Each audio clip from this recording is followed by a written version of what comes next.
Welcome to the Wackadoo Unhinged podcast. Brought to you live every Tuesday from Wackadoo Brewing in Colorado Springs, veteran owned and operated. 20 beers on tap at all time, all made in-house. All about beer, our brewery, amazing local businesses, local people, and a whole lot of randomness. Wackadoo Unhinged! Hey everybody, welcome to Wackadoo Brewing. This is Wackadoo Unhinged. I am Steve, here with my co-host as always, Dennis, and the Brew Squatch, aka Sean. And today we have a very special guest. This is Scott and Carlos. And this one is, I think, one for the record books for us. So we have a genuine Hall of Fame table tennis player here. And Scott, this is going to be amazing. I'm looking forward to talking to you, but just being able to say Hall of Fame. You're our first Hall of Fame person on the podcast. We've had some pretty cool guests, but that's the first time I've been able to say that. I'm glad that you're impressed with it. I treat everybody like everybody else. And I don't. It doesn't matter. I learned this at an early age. It doesn't matter what it is. If you are the best at it, that's an accomplishment, no matter what it is. And table tennis, I tried playing table tennis a few times, and I will never ever be anywhere near that level of not being beat by like an 8-year-old. I think getting back to the Hall of Fame thing, I did put most of my life into the sport. Yeah. So I think, that's probably my proudest moment. But that's so much time. That's that thing, though. I mean, you picked something, and you went for it until you were literally one of the best in the world at it. That it doesn't matter what it could be crocheting, underwater basket weaving. It doesn't matter. If you are one of the best in the world at it, that's something nobody will ever be able to take away. And that's something that sets you on a bar for what you were passionate about that nobody else could take. So that it doesn't matter what it is, and that's a huge accomplishment. Appreciate that. Absolutely. So to be able to say this, it'll probably be another 100 episodes. Well, let's have one of these. Yeah, absolutely. Cheers. Salud. Yeah, salud. And Carlos, salud. Yes, because he's in training. Yeah, Carlos is in training. That's Carlos correct, is in training. Now this is incredible too. I've got a huge this is 2 separate episodes right here, but we're going to cram it together. Carlos is going to. We're going to be doing a fundraiser here this Saturday. That's one of the big things we're going to talk about on this episode. But Carlos is going to Las Vegas for the Open, U.S. Open. The U.S. Open for table tennis. How old are you? 80 years old.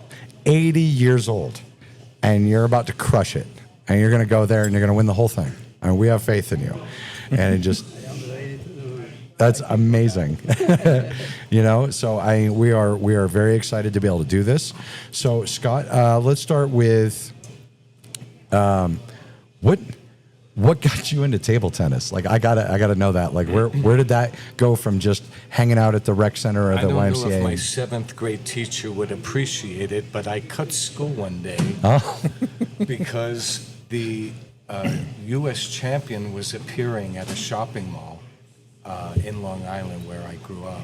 And President Nixon just came back having a ping pong diplomacy.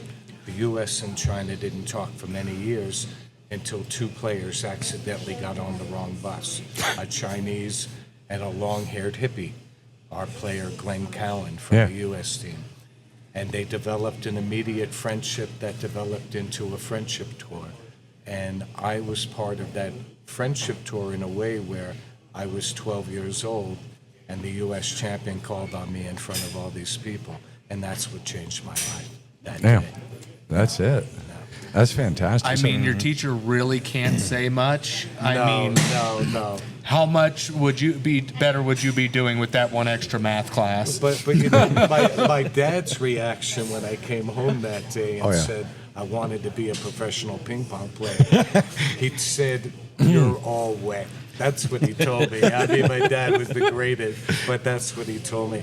So I just took the other road. Yeah. I just found a way and ended up here at the Olympic Center for many years. That's one of those amazing things where one person literally can change your life.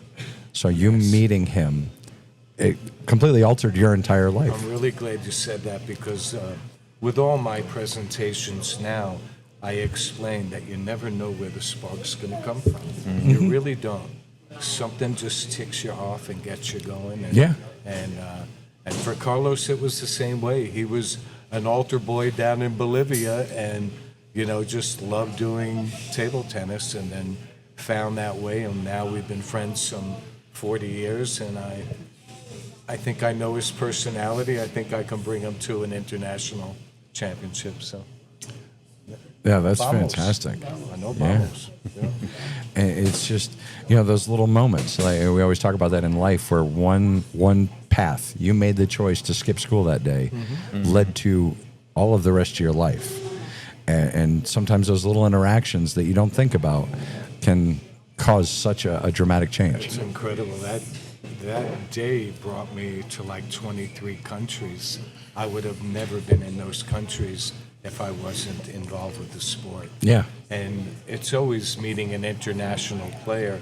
Funny enough, I lived in China and studied table tennis in China, but when I got home after a year, I ended up meeting my wife, who was from Shanghai, but she was living here. You met her here. I met her here. That's fantastic. She was like, "Why do you speak a little Chinese? And why do you like Chinese food? And why do you?" And Well, I mean, Chinese food is awesome. I mean, yeah. the culture again, that was Yeah. in the '80s, a little rougher, but there's a common bond. There's 220 nations that are related to the International Table Tennis Federation. That's amazing. I mean, that's a lot of countries. Yeah. Second to soccer, of course. Yeah, I was going to say soccer is world known, but that's amazing. I didn't realize there were that many countries that were involved in table Hey, tennis. I think I have a question for you guys. Uh-oh. Because usually when there's a crowd full of people, if I'm doing a bleacher, a school assembly, how many people have played ping pong in your life? Yeah. Most people raise their hand. Yeah. What is a memory for you with ping pong, whether it's your father, your mother, or what's your last or biggest memory playing ping The pong? only time I've played was I was like 13 in my pastor's basement, which is a strange sentence, Wow. but Southern Baptist. Southern Baptist. The preacher would come out, pick me up, take me to church, and then I'd go have lunch with him and his family. Yeah. And there was one day we were hanging out, and hey, have you ever played ping pong? No, I'm not good at it. Where was it? Where was it? It was Here at in his town? house. No, this was back in Kentucky. Oh, okay. Yeah. And your memory?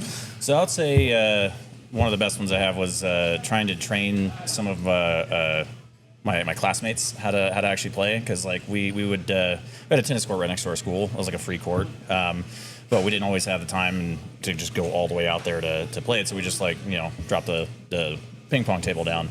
And some of these kids were just so bad, so uncoordinated. Sometimes they'd be throwing their paddles, almost breaking the windows and stuff. I was like, oh my god. And after a certain point, I just started like smacking the ping pong at them, like the ball at them. Look, just I hit them right expect in the into face. strength, not dexterity. And that evolved into beer pong, I think. Oh, So yeah, we yeah, kind of yeah. mellowed them out. I've got some beer pong stories, but I don't think that's what we're talking about here. How about you, Steve? Germany, Rhein-Main Air Force Base. And I was one of the American kids at the school. I was only one of there was 4 American kids and 30 German kids in our class. And ping pong. That was it. I couldn't speak to any of them, but we could play ping pong together during recess and stuff. Wow. And, that was it. Because over in Germany, that was pretty popular. Because it was one of those things that doesn't require a lot of equipment cost, Right. to be able to have, for everybody to play. So, because I don't remember them having a basketball hoop in their gymnasium, but they had table tennis and soccer. And I played a lot of soccer, but I tried playing table tennis a little bit. Well, I'll give you a little bit of a stat why Germany is so popular. It's unfathomable, really. We have 500 sanctioned U.S. table tennis clubs in the United States. Mm-hmm. They have 5,000. Oh my god! jeez. Wow. We have about 70,000 registered table tennis players. They have 800,000. Oh my God. Okay. And in training over there, when you walk into a gymnasium and there's a table tennis club and there's kids from 10 to 15, every one of them is decked out in a formal uniform with a uniform. They take it serious. Here, ripped, and John McEnroe giving Yeah. everybody's freestyle. But it's very, very organized. That's like the difference between America and Russia in the still fighting. Yeah. Oh, yeah, that was a big difference. So me and him, we're both, we did steel fighting for a while. It's called live steel fighting. It's one of the most violent legal sports in the world. Wow. Full medieval armor, real steel weapons. But in America, people are very hesitant for violent sports. So we had like 25, 30 teams across the entire country. And over there in Russia, like they had professional teams, and they had hundreds of feeder teams to their national team, whereas we barely fielded our national team when we fought around the world. Right. Yeah, we barely had enough fighters for a full national team, whereas they had like A, B, C, and D team. Is it Japanese? There was Japanese. Is it a Japanese fighting? Oh, no. It's more like the 14th century European kind of steel fighting. There was a couple Japanese kids, Mongolian kids. There were, yeah. You see teams from all over the world, and in almost any other country, they take it very seriously.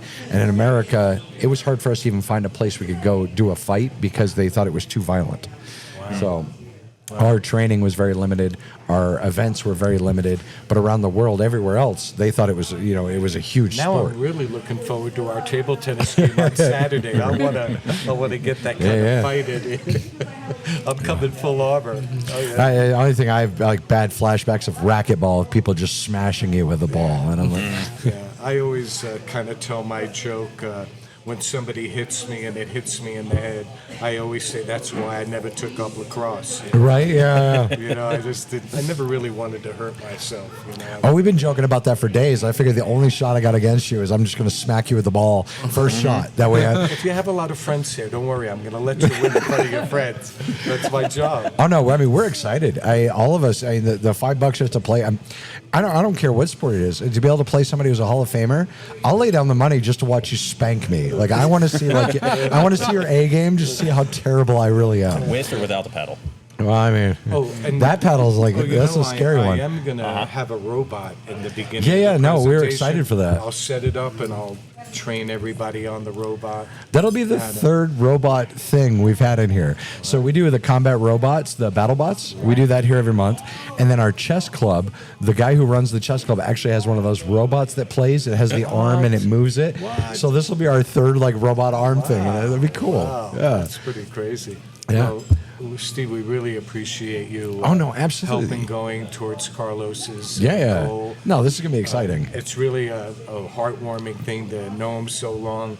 It would have been impossible without a fundraiser to go. But we'll do our best. We meet every Sunday for training at the Colorado Springs School here in town. Where's that at? Right near the Broadmoor. It's a private school. Okay. Called the Colorado Springs School. Oh, that's just what it's called. 21 Broadmoor Avenue. 21 Broadmoor Avenue. Colorado Springs, 80906. Is it? Incredible campus.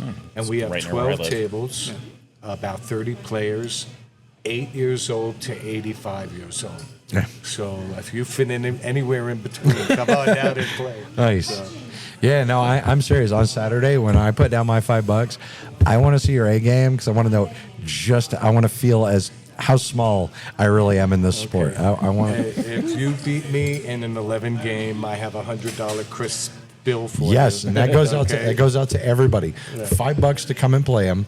$100 if you can beat him. So anybody out there who thinks they're the table tennis man in their garage spanking all their neighbors, or a woman. Yes. I just mean like if you think you're like your neighborhood's table tennis, like guru, I want to see you come in here and play we'll this guy. also have some members of our club who we've been training come down and challenge. And, whether they'll have the beer, I look forward to that. After we're done. I was going to say, not too many of those, or you might not win. No, that's all right. Appreciate it. Mm-hmm. So, is this your first shot going to nationals, or have you been? I wait to play a national championship in the Open. With this one, maybe it's 9 or 10 times, and the another is another Opens in another states, like Chicago. The U.S. Open, though, you told me, was 30 years ago. Yeah, U.S. Open. Yeah, my first U.S. Open when I went to play after coming from my country was very interesting because at that time, I don't know, I was focusing on my family. And when you move to another country, the first thing is That's a lot. take care about your family. Yeah. And job, to get job, everything is your focus is the family. Yeah. And then to me, I coming from Bolivia. I played my national championship in Bolivia for my city. Before to come in, when I start to play table tennis, I know it's table tennis because I would know the first time I know about the C1 table tennis was when I was in my 12 years or 13 years when I go into the one Catholic church because I was in that time a Catholic, my family, and then I went there and I want to be part from for the kids, the 12 to 13 years helping to the prayers, to be helping in the mass. Yeah. In the Wish service, you the would have mass. been there. You And instead then- of the bastard face and then- Yeah, right? and then Should have for been in me, Bolivia, man. And that's the age I was very, I want to go there and helping when I was in mass, I see the kids helping to mass. I said, I would like to the same to do it. We're talking And- about the spark, and that's- right? Yeah, right. This It's is the just- spark. That's how do it. When I was part of another kids, we have like a schedule because we have for the week one time every week kids helping in the schedule one period, the mass. Depending on you have the time in the day you need to go. And first time I see one table they have close to the person they change to go with him to the mass. Yeah. We have one table tennis and first time I see there. And the kids was like age, the Marseille age, they was playing little touch before you have a little time too because if you go there, you went there maybe 20 minutes before you need to go. You got to hurry up and get a game. You play little touch before, that's all, no? Yeah. And that was amazing, when for 2 years I think I was in that time doing that one. And after that, I don't see table tennis. I don't. And we use never in my life I see it was with the rubbers was only any racket. Yeah, any piece of wood. Yeah. Excuse me, Carla. I did want to point that out because this is what people don't really understand. Okay, yeah, I'm about to ask. The red and the black. Why? The red and the black was formed about 20 years ago because a player came up to the World Championships with one black that was very spinny and the other side that had no friction at all. And he would flip it during the match, and you could never tell the effect of the ball coming off because of Okay, the same. so what's the difference? I don't So know. on this one, they're the same. But if I have one spinny and one that's not spinny, then if you give me a heavy spin serve, I would just hit the ball back with the one that was frictionless. Anyway, it caused problems. It caused so much problem that some guy out of nowhere in the world came and beat all the world champions in 1959. I mean, he beat everybody. So they changed the rule where you had to have one red. So before a match, you'll normally look. But what's Oh, so you didn't used to be different colors. No. So nobody knew which one was. right, nobody Okay, knew. okay. Okay, so now there's 500 different kinds of rubber. Holy, Doing 500 different kinds of. Yeah, I think it's terrible. that is. That's, So each rubber is about $60. So Holy it's crap. $120 just for For the a rubber. paddle. No, the rubber. oh, not even for the. And Oh the my paddle's God! about $180. So this is about $300 For a ping pong for a paddle. ping pong paddle. The paddle that I used for 30 years until I waved goodbye to my sponsor a few years ago Yeah. was $400 a racket. But they mailed me 100 sheets of rubber a year So you just keep swapping. just so I can change it at any time.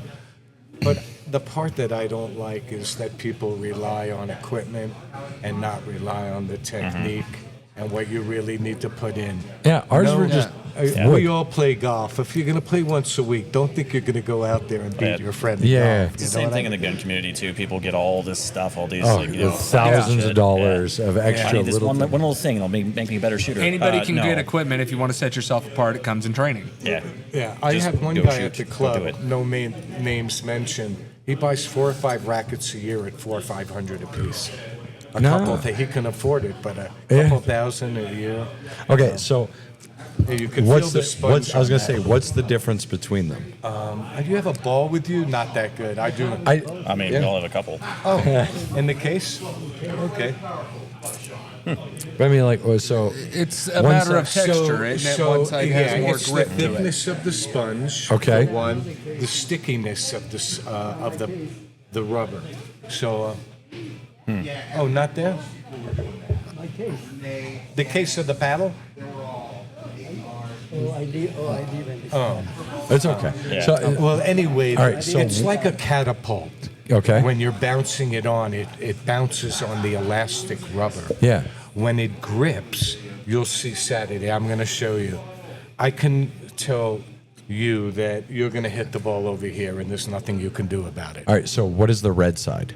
The red side on my paddle, I use the same rubber, Okay. so it's the same. Okay. So it doesn't matter then. No. Okay. Some others use different types of pimples. Remember the pimple? Yeah, it looks kinda like Some will use sandpaper. pimples, and sandpaper's illegal because it wears down the ball. Then the ball won't be round. Okay. Okay, so you can't use sandpaper. That's what we had at like the YMCA. Was They have sandpaper sandpaper bed, world yeah, championships now, and They have a whole separate one for it. whole separate world championship for, and a separate world championship for pimples Oh, okay. without this, and then a world championship for that. Oh, by the way, Carlos, when you win the trophy, Oh, yeah. I think you should put it behind the bar here for about 2 weeks. Is that okay? Yeah, we can put a nice. Yeah, They're absolutely. gonna find a place. Okay, no pressure. No, we're sponsoring you now. When we sponsored a dart league for a while, and they won first place for like 3 straight seasons here. And I was like, okay, Wow, but now we're sponsoring you. You got all the We extra haven't luck. sponsored many, but Yeah. the people we Oh. have sponsored have done You well. saw the car hood up there, right? Yeah, yeah. So the car hood is a veteran I met down at the VFW.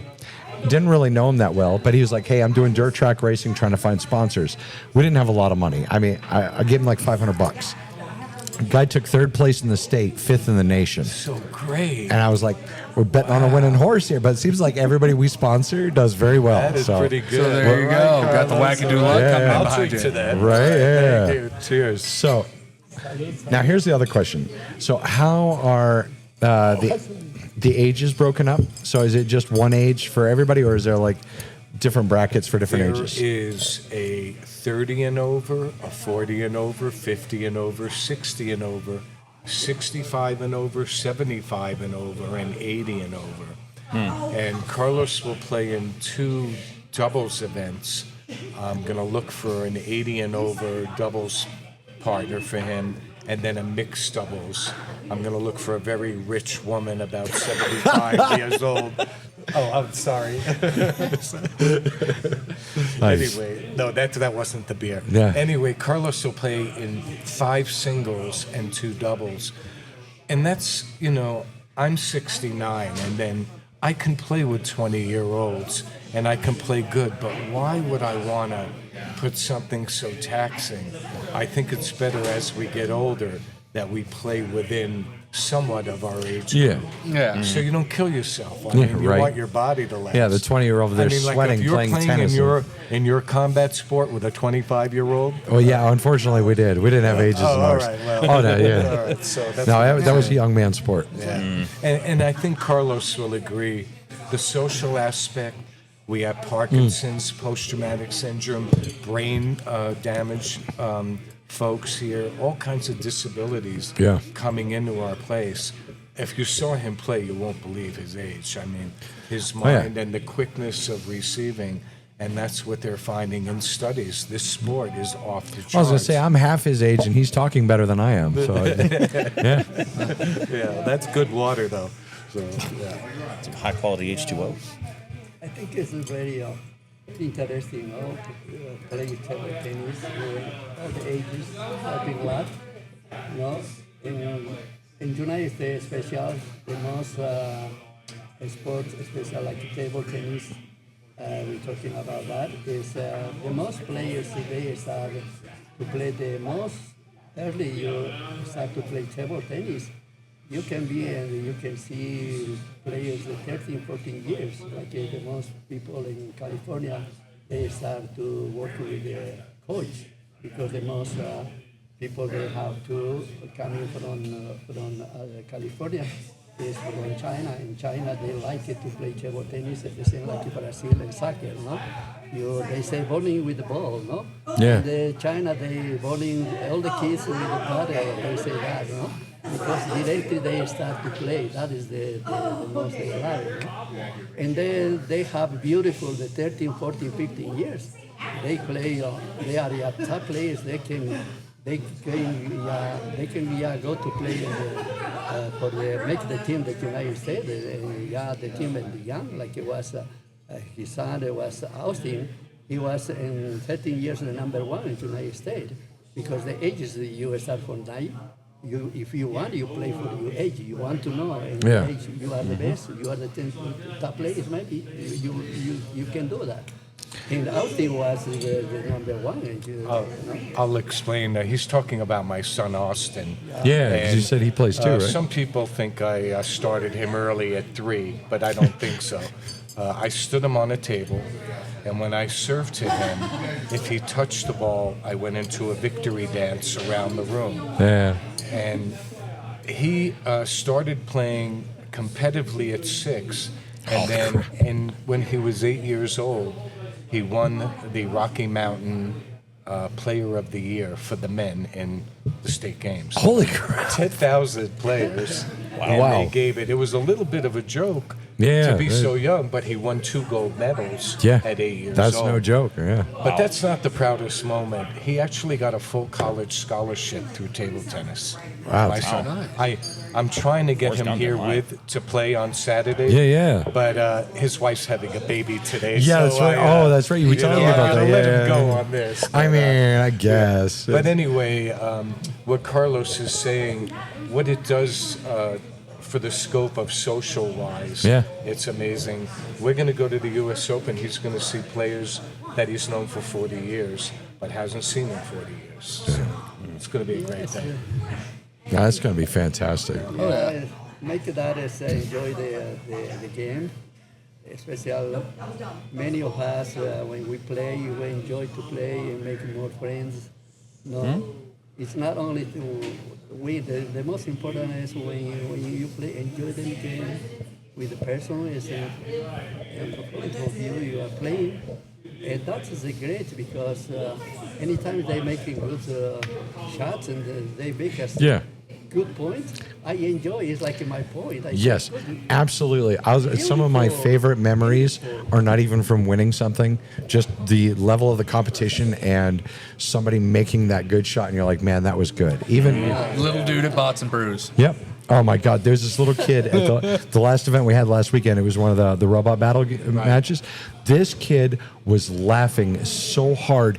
Everyone in the room was laughing with him, and he was losing terribly. Yeah. But he was having so much fun. The entire room was like laughing with He him. may as well have put his bot in a wood chipper, and he's just the happiest person in the world at that point. Oh yeah. You look at the end of the day. It's like it doesn't matter what the scoreboard that is, ends you up won. to be really important, Yes, right? absolutely. It's not about the winning and the losing. And I found that most people that are super competitive and they have to win every time are some of the most miserable people. Yeah. Oh yeah. You know, you can be great and enjoy a loss, or, you know, is it Sun Tzu that said, you know, appreciate your enemy for what they've done, or something like that? Yeah, I'm sure.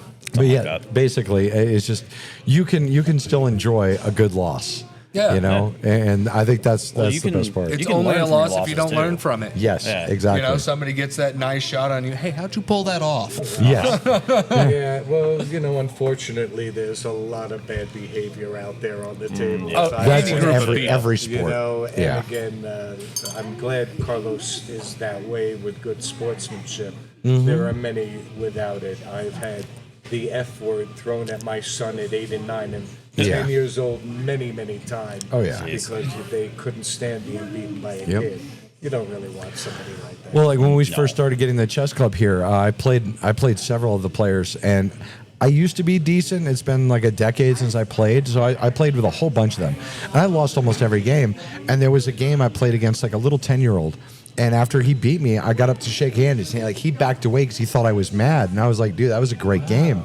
And he was so Good. used to You taught him people something that being day. upset Yeah. that they Yeah. lost. And every loss is an opportunity for me to learn to When get. I don't see the handshake, that's Yeah. it's really bad. Well, they started doing that, and not to switch sports, but the World Championships in chess, when you first sit down, if you go to shake hands and they don't shake your hand, they're automatically disqualified. They added that. I saw a game of that between Russia and like Poland, and the Polish guy put his hand out, and the Russian guy refused to even acknowledge him, and he went and got the referee, and the Russian guy automatically lost because he wouldn't shake his hand. I was like, I mean, that makes sense. Yeah. There's a lot of bad blood between those two. Yeah. Well, I mean, yeah. But as far as an individual with the sport, yeah, Right, there's of nothing to be, it's No. at the end of the day, it's a competition, but it's still a sport, and it's still supposed to be, why are you doing this if you don't enjoy it?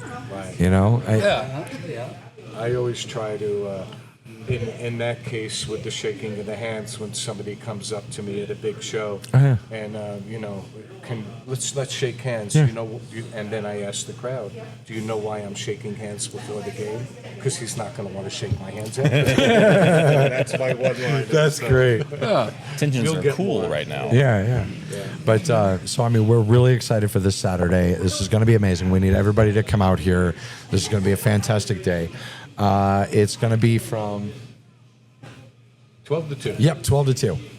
I had to look Where's again. the proprietor? Somebody's prepared. Well, I had this here. I was going to put it in front, but see, when you set it down, like the lights just reflecting. Well, and you're blocking your co-host. I mean, Don't need to see my face. yeah.